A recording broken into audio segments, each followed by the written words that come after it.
भारतीय reserve bank यानी RBI, इस बैंक की स्थापना 1 अप्रैल 1935 को की गई थी।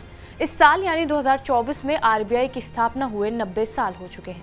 इसी के चलते मुंबई में आरबीआई के समारोह में भी पीएम नरेंद्र मोदी शामिल हुए थे और उनके साथ वित्त मंत्री निर्मला सीतारमण भी मौजूद थी और आरबीआई के गवर्नर शक्तिकांत दास भी मौजूद रहे। आज हम आपको इस वीडियो में बताएंगे कि क्यों आरबीआई 1 रुपए का नोट जारी नहीं करता है और ये कैसे तय किया जाता है कि नए नोट छाप लेने चाहिए। नमस्कार, मेरा नाम है रिया शर्मा और आप देख रहे हैं TV9 डिजिटल। जब आपके पास पैसे नहीं होते हैं या पैसे की ज़रूरत होती है तो आपका भी मन करता होगा कि एक पैसे छापने वाली मशीन आ जाए और पूरी टेंशन खत्म हो जाए।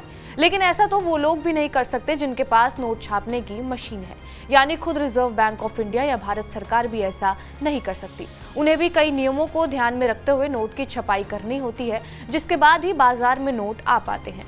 भारत में नए सिक्के छापने का अधिकार रिजर्व बैंक ऑफ इंडिया के पास है। 1 रुपए को छोड़कर सभी नोट आरबीआई छापता है, जबकि 1 रुपए का नोट भारत सरकार की ओर से ही छापा जाता है। खास बात यह है कि आरबीआई 10,000 रुपए तक के नोट छाप सकता है और इससे बड़े नोट छापने के लिए उसे सरकार से इजाजत लेनी होती है।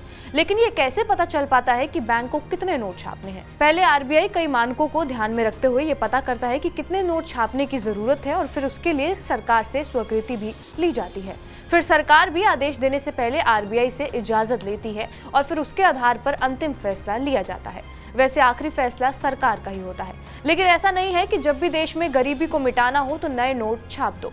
ऐसा करने से अर्थव्यवस्था गड़बड़ा सकती है और इससे यहाँ की करेंसी की कीमत भी काफी ज्यादा कम हो जाएगी और महंगाई की रेट भी काफी बढ़ जाती है। सरकार और आरबीआई जीडीपी, विकास दर, राजकोषीय घाटा और बाकी चीजों के आधार पर यह तय करते हैं कि आखिर नोटों में कितनी बढ़ोतरी होनी चाहिए। सरकार हर नोट को छपवाने के लिए उसके बराबर सोना या फिर संपत्ति आरबीआई के पास जमा कराती है, तब आरबीआई उसके मूल्य के बराबर नोट छापकर दे देता है। हर नोट पर गवर्नर का हस्ताक्षर होता है। रिजर्व बैंक साल 1956 से करेंसी नोट छापने के लिए मिनिमम रिजर्व सिस्टम के तहत करेंसी की छपाई करता है। यानी ये नियम क्या है? इस नियम के मुताबिक करेंसी नोट प्रिंटिंग के विरुद्ध न्यूनतम 200 करोड़ रुपए का रिजर्व हमेशा रखना जरूरी है। इसके बाद ही reserve bank currency note print कर सकता है। भारतीय रिजर्व बैंक की स्थापना 1 अप्रैल 1935 को हुई थी, यानी कि आजादी से पहले देश में रिजर्व बैंक की नींव पड़ चुकी थी। अपनी स्थापना के 3 साल बाद साल 1938 की जनवरी में आरबीआई ने पहली बार 5 रुपए का करेंसी नोट जारी किया था। इस नोट पर किंग जॉर्ज 6 की तस्वीर प्रिंट हुई थी। मतलब आज़ादी से 9 साल पहले ही रिजर्व बैंक ने अपनी पहली करेंसी जारी की थी। इसके बाद 10 रुपए के नोट, मार्च में 100 रुपए के नोट और जून में 1000 रुपए और 10,000 रुपए के करेंसी नोट जारी किए गए थे। लेकिन ये तो हमने आपको बताया कि नोट कब छापे जाते हैं और इसका प्रोसेस क्या है। लेकिन आरबीआई का काम बस नोट छापने जितना ही नहीं है। नोट छापने के अलावा बैंकों का ब्याज दर कैसे तय होगा, इसकी चाबी भी आरबीआई के पास ही होती है। आपको home loan, auto loan, car loan किस ब्याज पर मिलेगा, वो आरबीआई के हाथ में ही है। दरअसल आरबीआई समय समय पर महंगाई और ब्याज दरों की समीक्षा करता है। गवर्नर की अध्यक्षता में 6 सदस्यों की समिति रेपो रेट तय करती है, यानी वो दर जिस पर बैंकों को कर्ज दिया जाता है। इसके बाद ही बैंक ग्राहकों के लिए ब्याज दरें तय करता है और इसके अलावा रिजर्व बैंक ऑफ इंडिया को भारत सरकार का कारोबार करने का भी अधिकार है।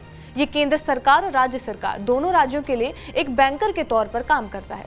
आखिरी सवाल का जवाब भी आपको बता देते हैं कि आखिर 1 रुपए का नोट आरबीआई क्यों नहीं जारी करता है। दरअसल भारतीय रिजर्व बैंक की स्थापना से पहले भारत सरकार ही मुद्रा यानी नोट और सिक्के दोनों जारी करती थी।